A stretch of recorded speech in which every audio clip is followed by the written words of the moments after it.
In our previous videos, we were looking at how individuals maximize the benefits given the costs and constraints. And we saw how we could look at decisions and ultimately derive the demand curve. And particularly, we were looking at indifference curves. So we were looking at how do you show people's preference graphically. Well, right now we're going to look at an alternative method to quantifying the benefit that can also be used to derive a consumer demand curve. So what we're looking at is what is called the utility maximization method. So the alternative to indifference curves, which is a graphical method, is utility maximization, which is a mathematical method. So utility maximization does calculations, does math, whereas indifference curves use graphs. So we're going to look at this utility maximization method. First, we have to understand what is utility. So utility is that satisfaction or happiness that you get from doing something, consuming something, getting something. And what we look at is we look at the marginal utility, the extra happiness or satisfaction. So when we're trying to decide what to get or how much to get, we have to look at the extra happiness we get from having one more. Okay. Now, when we look at the extra happiness,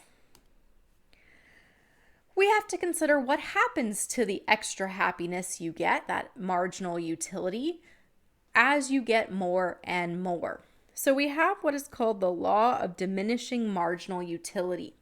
And the law of diminishing marginal utility says the amount of additional utility we get from having more of something, initially it's a lot. You don't have something, you get something for the first time, it really makes you happy, right? You're bored out of your mind. The first movie you get makes you super happy. But as you get more and more, the extra happiness is less and less. So we can think about it. For example, what if you went to an all-you-can-eat buffet? All right, so gone to the all-you-can-eat buffet, you load up your first plate. What's on that plate?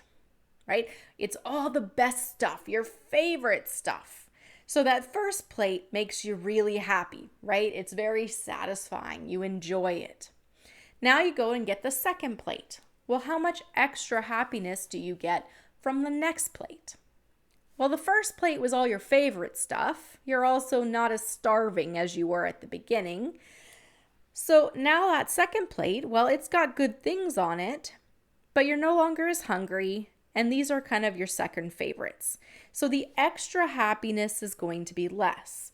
So the marginal utility for the first item is high. The second item is lower. Now, it's not that the second item makes you unhappy. Otherwise, you wouldn't have gotten it. But now we go and get the third plate.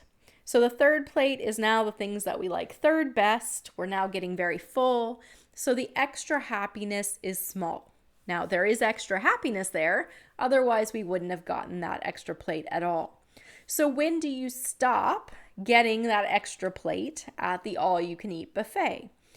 Well, you're not going to get the plate that when you eat it is going to make you vomit, right? Make you sick, make you unhappy. So we stop before we get to a negative marginal utility. If it's simply a matter of do you get more and there's no extra cost, then we will consume until the marginal utility is zero. Okay. Now, in reality, we have cost to things, right? Most of the time, when we want more of something, we have to pay more for it. So it's not just a matter of, do I get one more item? Now, when you pay a fixed amount and you can get unlimited amount of plates at the buffet, or you pay a fixed amount and you have unlimited of TV shows you can stream or watch, then we will consume until the marginal utility is zero. But if there is a trade-off, a sacrifice, because there's other things we'd like to do with our time, or it costs us extra money and there's other things we want to do with our money, then we're not going to consume until the marginal utility is zero. Instead, we're going to have to look at the bang for our buck. That is the marginal utility or extra happiness per dollar that we spend. So we then compare the extra benefit, the marginal utility, to the extra cost, that's every dollar we spend. So just like when we made decisions with the indifference curve, we had to consider our budget, and the indifference curve represented our preferences. We compared what we liked, which was indifference curve, to what we could afford. Same thing with the utility maximization method. We're just turning it into numbers here. We're looking at how much extra happiness we get, which we will quantify with the marginal utility. And we'll actually put numbers on it. We're going to call these utils. Oops. So we're going to give numbers to that extra happiness. We'll measure it in utils, and then we'll have to compare it to what we can afford. Okay, we're going to have essentially that budget line that we considered before. And when we make the decision, we have to consider the cost. So we're looking at how much extra happiness per dollar of cost in order to make that decision. So whether you use indifference curves and budget lines to graphically represent how you maximize the benefit given your constraint, the budget line, and your costs, that opportunity cost or trade-off between goods, or you look at the utility maximization method, which is the extra benefit, our marginal utility, given our constraints. So again, we're going to be constrained by our budget and the costs, right? We're looking at the bang for our buck. So let's look at an example of how we do this. How does the utility maximization method work and the law of diminishing marginal utility? So we're going to continue with our example from the previous videos with video games and phone apps. So let's assume that you go from 0 video games to having 1 video game. Well, if you're bored out of your mind, 1 video game has a lot of extra value to you. So here we see a marginal utility of 1200. So this is 1200 utils. Now, where does that 1200 come from? Well, the challenge with the utility maximization method is that the numbers are a bit arbitrary. That is, we just came up with 1200. Well, what's the point in doing math if you're just making up numbers? Well, here what we're looking at, not so much as the starting number, but how the numbers change. So notice here, when we get our first video game, the extra happiness is high, 1200. Okay, now you could have picked 50 or 10. You pick kind of your own scale or where you're starting. But notice how when we get the second video game, the first one really fulfilled that boredom. Okay, but now what we're valuing is a little bit of variety. So we do have extra happiness. Okay, so we are happier when we have 2 video games. And in fact, the total utility, because now we gain 1200 utils by getting the first video game and an extra 780 when we got the second video game. So our happiness is increasing when we go from 0 to 1 to 2. The extra happiness, okay, there is extra happiness. The total utility or total happiness is going up. But how much it's increasing, notice that when we get the second video game, the extra happiness is only 780, not 1200. Well, where did this number come from?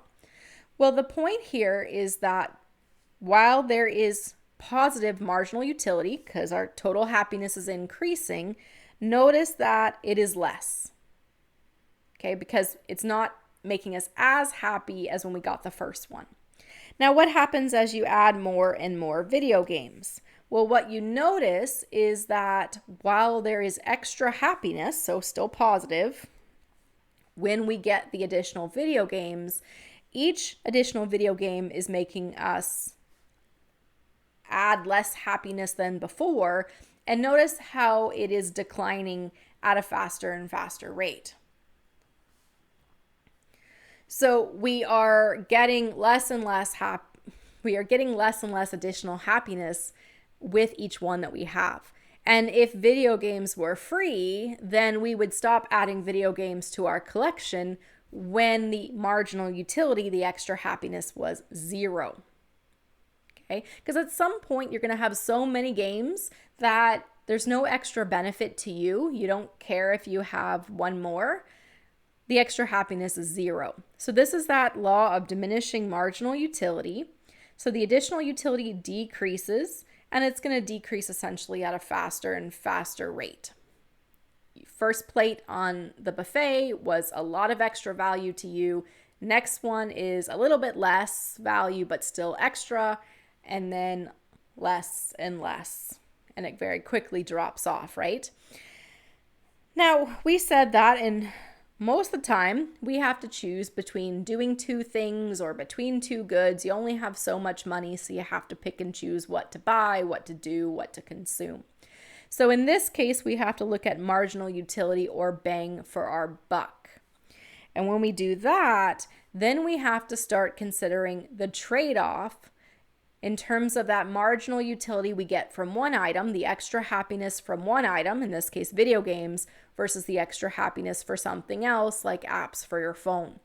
And we can't just consume until the extra happiness is zero, because if we get more of one item, we can't afford as much of the other. And that's this budget line here. It shows the combinations we can afford. So if we're going to put more of our money to video games, there's less money available for phone apps. So we're going to have to choose a combination of phone apps and video games on the budget line, so we don't only consider the extra happiness of phone apps and video games, but the cost of phone apps and video games. So in the next video, we'll look at the optimal purchasing rule and how we can maximize our utility, the benefit to us, given the constraint. So what can we afford based on our budget and our costs.